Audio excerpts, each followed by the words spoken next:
ఈ టికెట్ ధర 100 రూపాయలైతే 500 ఇచ్చి మరీ తీసుకుంటున్నావు ఏంది? అది అది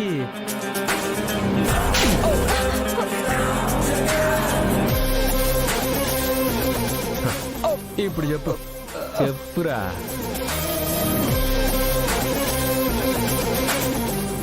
ఈ లాటరీ టికెట్ కి 5 లక్షలు తగిలాయి.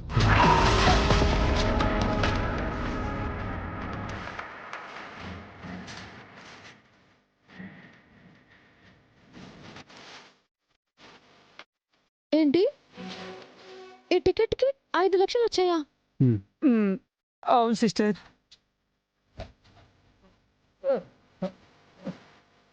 నువ్విచ్చిన లాటరీ టికెట్ ఈ పాపకి ఇచ్చేసి ఉండాను. ఇప్పుడు దానికి లాటరీ తగిలి ఉండదని 500 ఇచ్చేసి 5 లక్షలు కొట్టేద్దాం అనుకున్నావా? సారీ బావా, సారీ సిస్టర్, సారీ బావా, పొరపాటు అయిపోయింది.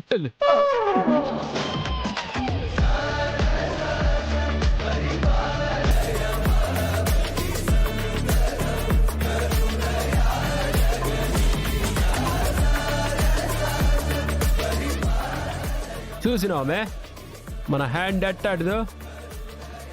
నేను నిన్ననే చెప్పుండాను కదా, మనం 1000 ఇస్తే 1,00,000 అవుతుంది, 1,00,000 ఇస్తే 1,00,00,000 అవుతుంది. మన హస్తం అదృష్టం. నిన్న రౌడల నుంచి కాపాడావు, ఈరోజు లాటరీ టికెట్ పోకుండా కాపాడావు. చాలా థ్యాంక్స్. మనం ఏం చేసినా మంచిగా జరుగుతుంది పాప. కాకపోతే నీ బొడ్డోళ్ళు అర్థం చేసుకోవడమే తప్పుగా అర్థం చేసుకుంటారు. అవును, నువ్వు ఈ టైంలో ఇక్కడికి ఎందుకు వచ్చావు? అది పొద్దున్న ఆటో ఎక్కాను కదా, నా పర్సు పడిపోయి ఉండదు. ఆటోలో ఉందే చూడడానికి వచ్చా. ఉండదు, ఏడే ఉండదు.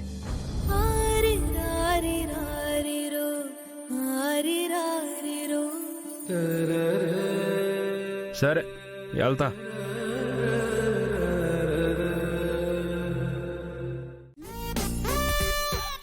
ఏంది ఆటోమేటర్ ఆగిపోయి ఉండదా? చైతి, నా ఆటో మీద చేయి వేయకు. నీ ఆటో కూడా నీలాగే ఎక్కువ అరుస్తూ ఉంటుంది అనుకుంటా, అందుకే ఆగిపోయి ఉండదు. ఇప్పటికైనా అర్థమై ఉండదా ఏదైనా ఎక్కువ అరవకూడదని? హలో కోట్రు, ఆటో ఆగింది పెట్రోల్ అయిపోయి. అయినా నీలాంటి వాడిని చూస్తే నేనేంటి, ఎవరైనా గట్టిగానే మాట్లాడతారు.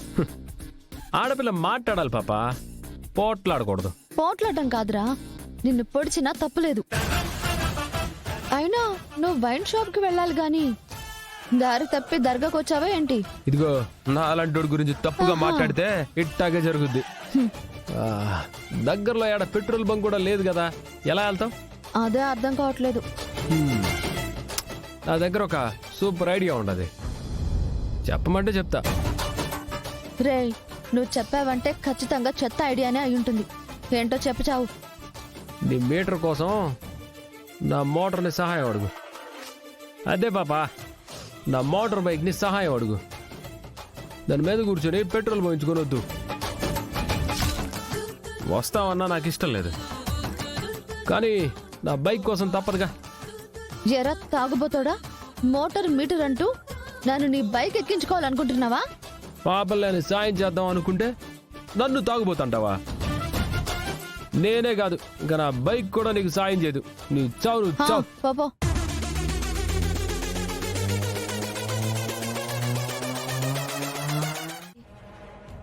నేను కూడా అదే చూస్తున్నానక్క. నగల షాప్లో ఏదైనా సమస్య వచ్చిందంటావా? నీ మొహం, ఏం సమస్య వస్తుంది? ఏమో అక్క, మనం నగలు తాకట్టు పెట్టి చాలా రోజులైంది కదా, ఆ సేట్జీ ఏదైనా తిరకాసు పెట్టాడేమో అని. ఆపవే నువ్వు నీ అనుమానాలు. అతని డబ్బు అతనికి ఇచ్చేస్తే మన నగలు మనకిచ్చేస్తాడు. అందులో ఇంకేముంది సమస్య? నిజమే అక్క, అయినా అమ్మ ఇంకా రాకపోయేసరికి నాకు కూడా ఎందుకో టెన్షన్గా ఉంది.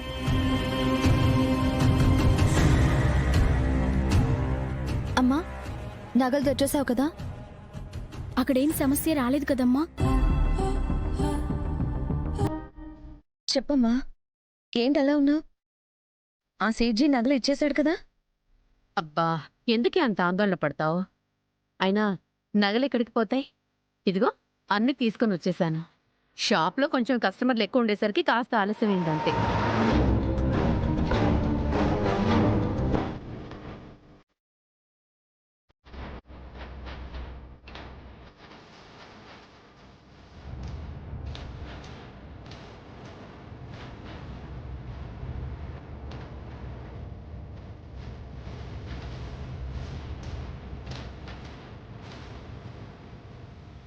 ఒక్కసారి నా పెళ్లి చేయడం కోసం ఈ ఇల్లు అన్నయ్య చావుని చూడాల్సి వచ్చింది. ఈ నగలు విడిపించి ఇచ్చిన మాట ప్రకారం ఇప్పుడు ఈ పెళ్లి జరిపించడానికి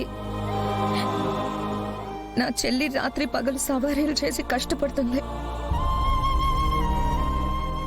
ఇక నా మెళ్ళో ఆ 3 ముళ్ళు పడే వరకు ఈ ఇల్లు ఇంకెన్ని చూడాల్సి వస్తుందో అని భయంగా ఉంది. ఎందుకక్క అలా మాట్లాడతావు? నా స్థానంలో అన్నయ్య ఉన్నా సరే నీ పెళ్లి జరిపించడానికి నాకంటే ఎక్కువ కష్టపడేవాడు.